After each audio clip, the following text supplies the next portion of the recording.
Welcome everybody to our third video on 2D equilibrium.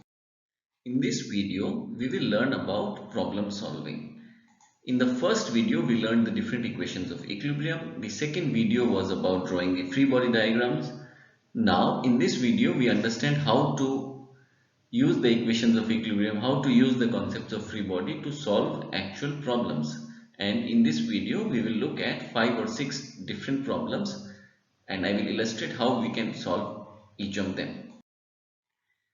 So before that, how do we solve problems in mechanics? Any problem in mechanics will require the following steps to be executed. First of all, you have to identify the quantities which are knowns and which are unknowns. Unknowns are the quantities which you want to determine. After that, you will make a clear choice as to which body or which connected bodies do you want to isolate and draw its free body. Ideally, your isolated free body should have some of the unknowns that you want and some knowns should be there so that you can apply the equations of equilibrium. After that, you will choose a convenient coordinate axis system such that the equations of equilibrium are simple. You write down the equations of equilibrium based on the coordinate axis system and the forces in the free body diagram, and then you solve those equations to get the unknowns. So these are the 5 different steps which will be required in any problem that you solve. Let us look at a simple problem where we had, in our previous video, we had looked at how we can draw the free body diagram of such structures. Now, let us try to calculate the tension in rod AB.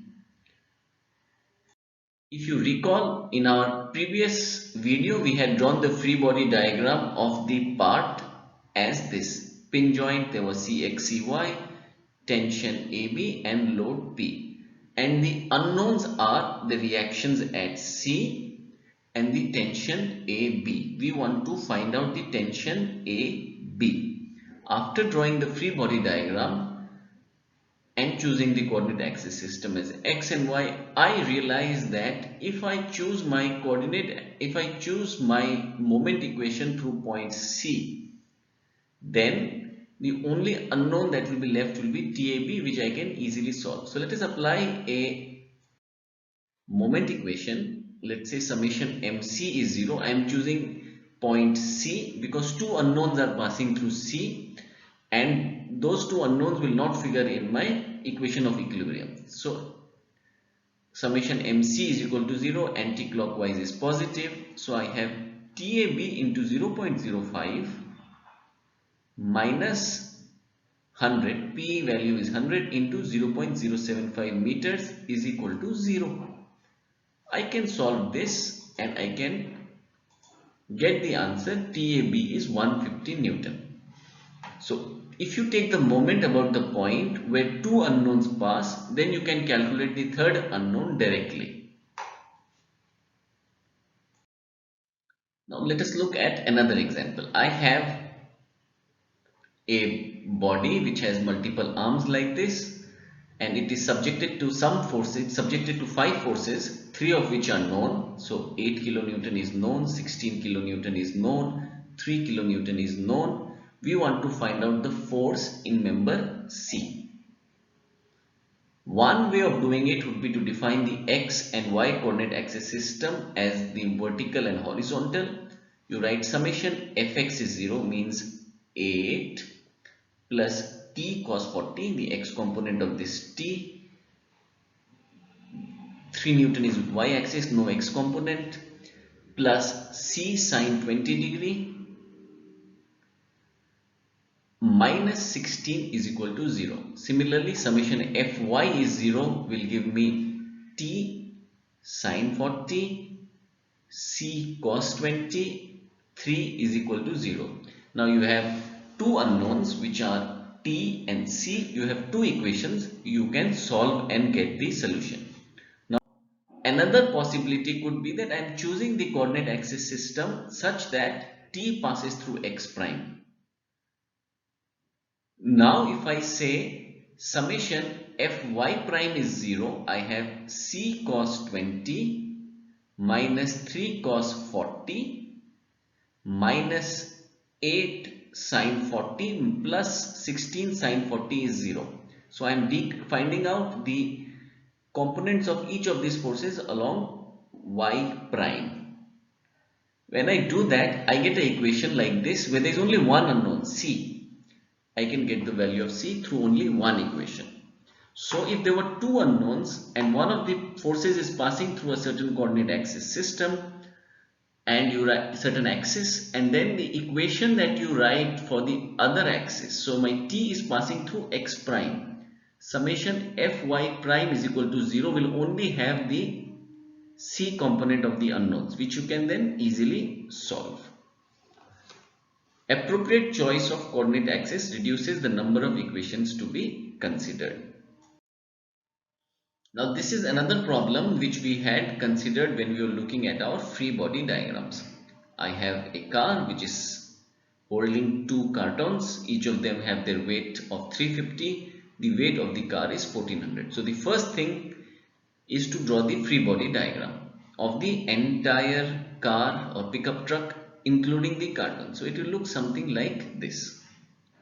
I have W is equal to 350 kilograms and WT, weight of the truck, as 1400. Keep in mind that I am writing 2A because there are two wheels at the back, not one, and 2B because there are two wheels, and X and Y coordinate axis system. Now if you look carefully, there are all the forces are parallel to the Y axis. Summation Fx is equal to 0 is a trivial equation. So we'll write summation Fy is 0 and summation M is equal to 0 are our two equations. Summation Fy is 0 with positive upward, summation M is equal to 0 anti-clockwise positive. Now the question is, at what point will you take the unknown? Will you take it about point C, point D, point A, G or B? Now the hint is the unknowns are at point A and B. So if I take a moment equation about either point A or point B, then the equation will have only one unknown. So let us take summation MB is equal to 0. So MB is equal to 0 will be W into 1.7 plus 2.05. So basically this W about this B point, W into 1.7 plus 2.05 plus W into 2.05, WT into 1.2 minus 2A into 3 is equal to 0. You can solve for you can get the reactions in the rear wheel. Now you can also say summation Fy is 0 upwards positive, then you have minus W minus WT plus 2A plus 2B is equal to 0. WT, 2A all are known, 2B is your unknown. You can solve, you can get the answer that B is equal to 4.2346 kilonewton. So the back wheels are taking more load, the front wheels are taking less load, which is understood because the loading was at the back side. A next problem is you have a T-shaped bracket which looks like this. There is a roller support at one end, pin joint at one end, and a point load at B such that alpha is 60 degree. So we draw the free body diagram. The roller leads to a normal reaction. This is my force. Due to the pin joint, I have Cx and Cy. Now, if I look at the resultant of Cx, Cy, let us say it is C. In that case, this body is subjected to only three forces. A, the reaction at the roller, C, the reaction at the pin, and the applied load of 300 Newton. If a body is subjected to three forces, we know that they have to be concurrent. Otherwise, the body cannot be in state of equilibrium. So it becomes something like this. Now the three unknowns for us are the reaction A, the magnitude C, and the angle theta, the direction at which the resultant passes through. We can find out the value of theta using simple trigonometry.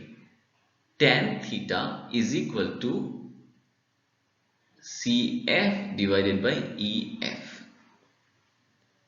which comes out to be this. And then you can use the rule of triangles or the rule of sine to calculate the value of reaction at A and the reaction of C to get your final answer. So this is an example where each problem need not be solved analytically. If you are comfortable with the graphical method, you are free to solve it like that also. Now let us look at a inclined roller. So I have a L-shaped member AB. A is a pin joint, B is a roller, but the roller is at an incline. So the free body diagram is at the pin there are reactions AX, AY. 330 Newton is the applied load. At the roller, perpendicular to this incline, I have a force B. And the unknowns are AX, AY and B. Once again, I could do AX, AY as resultant. I have three forces. They have to be concurrent. But let us try to solve this problem numerically so that then you have an illustrative example for both the approaches. First thing I can do is I can write summation MA is equal to 0. I choose A as my point of reaction because at A there are two unknowns. Summation MA is equal to 0 will only have the unknown B, which I can easily solve. So I say summation MA is equal to 0, counterclockwise is positive. I have minus 330 into 0.25 plus B sine alpha into 0.3 plus B cos alpha into 0.5 is equal to 0. And summation AX minus B sine alpha is 0 is my summation FX is 0, and summation FY is equal to 0 gives me AY minus 330 minus B cos alpha is 0. So you have three equations, three unknowns you can solve, but keep in mind you don't need to solve all three together. The first equation will give you the value of B directly. So when one parameter is varying, in this case alpha, then it is a good practice to solve the equations in terms of the parameter and then substitute of the value of alpha to get all the answers quickly, rather than every time putting a new value of alpha trying to solve it. This is usually a smarter idea, that you solve the system of equations in terms of alpha and then put the parameters as and when needed. Now let us look at an example which is basically a simple bar AB. It is pinned at C. The difference in this problem as opposed to other problems is that at M a moment is applied. So all other problems till now they only applied loads. This problem also has loads P at A and B, but there is also a moment M which we need to account for during our equations of equilibrium. So the first thing is we'll draw the free body diagram of member AB. It will look something like this. Forces P, there is pin, so I put CX, CY and the moment M. All the dimensions are done. And let us take summation MC is equal to 0 because two unknowns passing through C. I very quickly get a relationship between M and P which was expected. So from C I have P into L cos theta, P into L sin theta minus M. In the moment equation M has to be accounted for is equal to 0. So sin theta plus cos theta is M by PL, which is my desired expression. Very important to include M in the equilibrium equation.